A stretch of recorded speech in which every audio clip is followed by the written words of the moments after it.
Bonjour, bonjour. Alors me voilà en direct comme tous les mardis.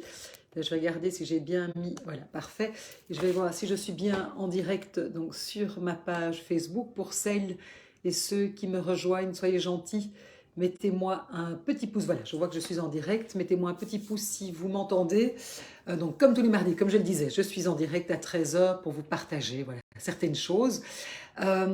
Et d'ailleurs, celles et ceux, parce que souvent il y a des personnes qui m'écoutent en replay, soyez gentils, mettez-moi un petit hashtag replay si vous m'avez écouté en différé. Et puis surtout, comme je le dis chaque fois, n'hésitez pas à me faire part de vos commentaires. C'est toujours très chouette pour moi de voir justement les réactions, les commentaires, c'est toujours très riche, les partages. Donc surtout, mais continuez parce que moi, ça me nourrit. Et puis je me dis qu'au moins, je ne parle pas dans le vide. Voilà.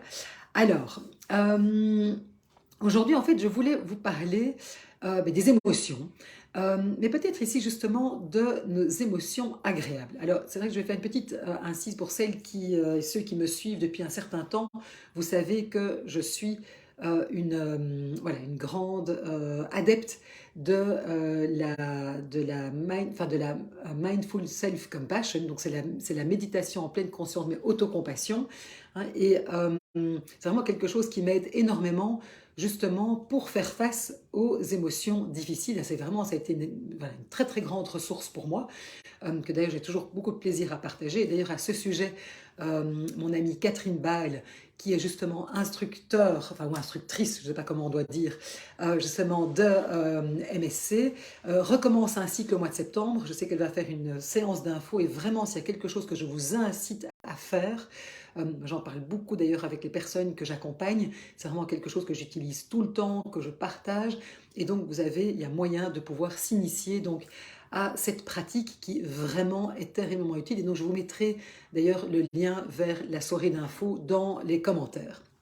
Et donc merci voilà, qu'il y a des personnes qui me rejoignent. Et donc ici, ok, il y a des choses à faire quand on vit des émotions difficiles, et ça je vous le partage dans le commentaire, mais si je voulais vous parler en fait ce qu'on appelle les bonnes émotions, c'est-à-dire pourquoi il est important de pouvoir non seulement les reconnaître, mais aussi de les cultiver. Parce qu'il faut savoir que notre cerveau, eh bien, en général, enfin, il est câblé pour quelque part se focaliser sur ce qui ne va pas.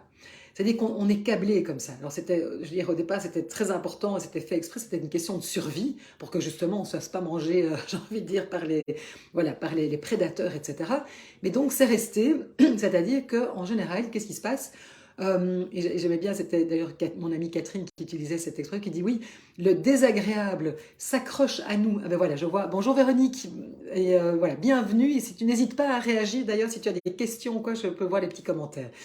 Et donc, les émotions généralement désagréables, le désagréable a tendance à s'accrocher à nous comme du velcro, alors que ce qui est justement agréable, eh bien, ça va glisser sur nous comme sur du téflon. Je trouvais que cette image était assez parlante, en tout cas moi elle me parle bien. Et donc, ce qui est vraiment important, c'est de pouvoir apprendre à savourer les bonnes choses. Parce que, alors c'est vrai que souvent, moi je le dis, hein, souvent quand il y a des choses qui ne vont pas, on a tendance justement à se focaliser là-dessus et ça fait tache d'huile et on a l'impression qu'il n'y a plus rien qui va dans notre vie. Alors c'est vrai qu'à certains moments, on peut passer des choses, voilà, des épreuves très difficiles, on peut avoir des périodes de vie plus compliquées, mais il faut quand même se dire que on sait bien que voilà, la vie est impermanence et heureusement, il y a quand même des bonnes choses aussi qui nous arrivent même quand on vit des choses plus compliquées. Et donc, c'est important d'apprendre vraiment à pouvoir savourer les bonnes choses, voilà, les choses agréables qui nous arrivent. Et pour ça, eh bien, j'ai envie de vous partager 3 étapes. La première chose, en fait, c'est d'abord de pouvoir s'en rendre compte. Parce que, comme je le disais, c'est que quand on vit des choses difficiles, etc., on ne se rend même plus compte qu'il y a quand même des choses aussi qui sont très chouettes, qui peuvent se passer dans notre vie, des choses agréables. Et donc c'est pour ça que c'est intéressant de pouvoir pratiquer, j'ai envie de dire, la pleine conscience, c'est-à-dire plutôt que d'avoir le sentiment comme ça qu'on est un peu dans notre vie comme un pilote automatique, qu'on subit les choses, à certains moments, eh bien pouvoir se dire que, bien oui, c'est-à-dire prendre conscience de ce qui se passe dans nos vies. Et donc, c'est de s'en rendre compte, c'est-à-dire se rendre compte que, mais tiens, là, je suis occupée à vivre quelque chose d'agréable. Donc, première chose, donc, quelque part faire un petit stop, s'arrêter de se dire, ben oui, ici, je suis occupé à vivre quelque chose qui est agréable. Et puis, deuxième chose, une fois qu'on a pris conscience qu'on est dans un moment agréable, ça peut être, je sais pas moi, une chouette promenade dans la forêt, ça peut être voilà, un petit café au soleil, ou ça peut être un sentiment de joie parce que tout à coup, voilà, on vit quelque chose qui est chouette. Donc, c'est donc d'en prendre conscience. Et puis ensuite, une fois que ça arrive, eh bien, c'est de pouvoir être dans cette expérience. Mais d'être dans cette expérience avec, j'ai envie de dire, tous nos sens. C'est-à-dire avec la vue, le toucher, l'odorat, l'ouïe, regarder les couleurs, les bruits. Et vraiment, par exemple, c'est quelque chose, moi je me rends compte, voilà, vous le savez, pour celles qui me connaissent bien, j'aime énormément me promener en forêt. Et alors, on peut se promener de plein de manières. On peut se promener en forêt simplement voilà, en marchant, le plaisir de faire bouger son corps, mais on peut aussi être complètement dans l'expérience agréable. C'est-à-dire regarder, aujourd'hui je dis la forêt est magnifique, il y a du vert, c'est un vert tendre, c'est super beau. Donc vraiment de prendre conscience des odeurs, du bruit des oiseaux, de ce vert, de tout ce qui nous entoure, et donc d'être vraiment pleinement dans l'expérience. Donc, s'en rendre compte qu'on vit quelque chose d'agréable et puis deuxièmement, être pleinement dedans, avec tous nos sens. Et puis, troisième chose, c'est en fait, c'est de ne pas s'accrocher à ça. Parce qu'en fait, souvent, ce qui se passe, c'est qu'on est tellement bien que, à la limite, on est déjà dans le regret que ça va s'arrêter.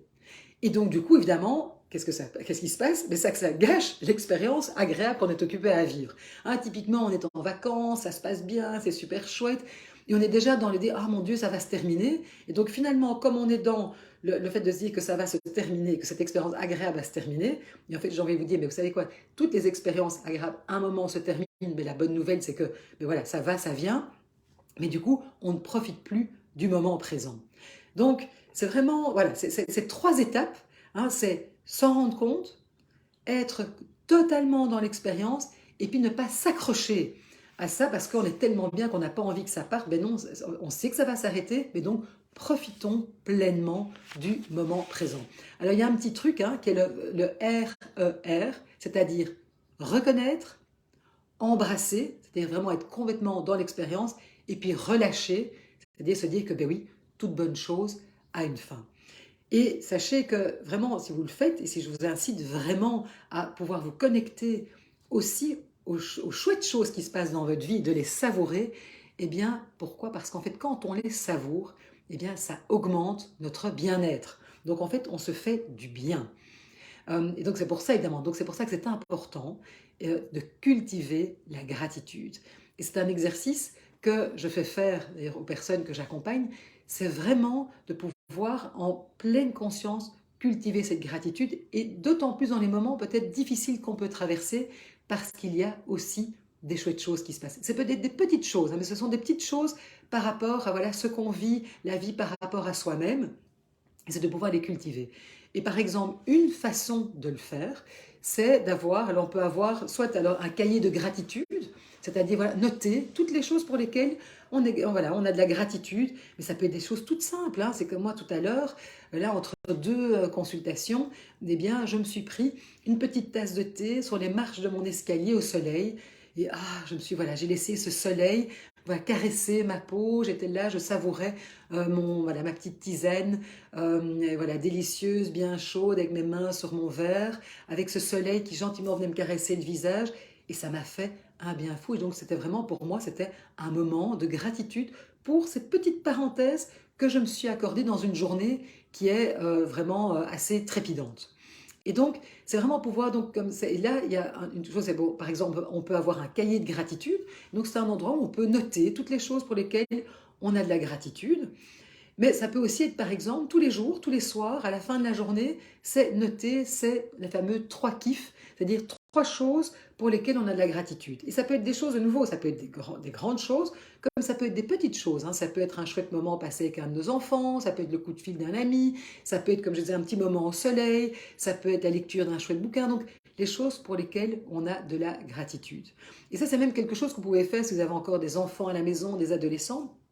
C'est vraiment, je trouve ça une très chouette idée que voilà qu'une maman avait partagée, qui était que chaque jour, eh bien, elle, avec ses enfants, elle avait instauré le fait qu'on partageait au moment du repas ces trois gratitudes de la journée.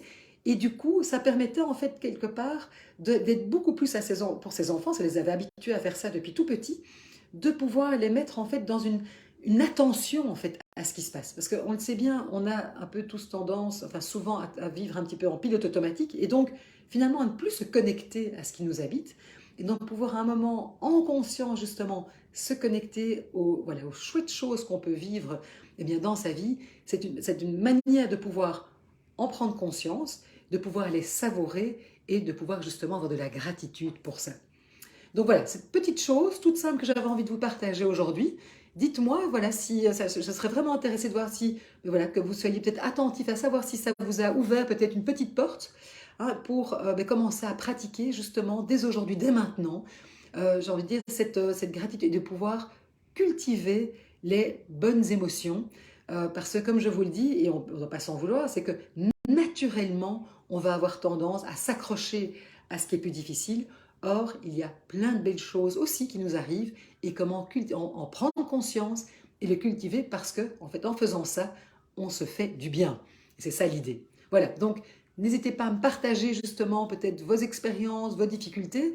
Moi, ce que je vais faire aussi, c'est vous mettre en commentaire, je vais vous partager la publication de mon amie Catherine qui justement organise des cycles, que ce soit de pleine conscience ou bien de pleine conscience avec la pratique de l'autocompassion. Vous allez voir, c'est vraiment moi des pratiques qui ont changé ma vie. Et je sais qu'elle recommence des cycles en septembre. Et vraiment, voilà, si vous pouvez à un moment vous intéresser, enfin, franchement, moi je vous dis, il y a eu un avant et un après. Et donc, je suis ravie de pouvoir vous partager cette ressource. Voilà, écoutez, je vous souhaite une très belle après-midi. Peut-être commencer dès aujourd'hui à peut-être voilà, avoir un petit moment de gratitude pour toutes les belles choses. Et c'est des choses toutes simples, mais connectez-vous à ça, vous allez voir tout de suite, on se sent beaucoup mieux. Merci beaucoup et je vous dis à la semaine prochaine. Bon après-midi.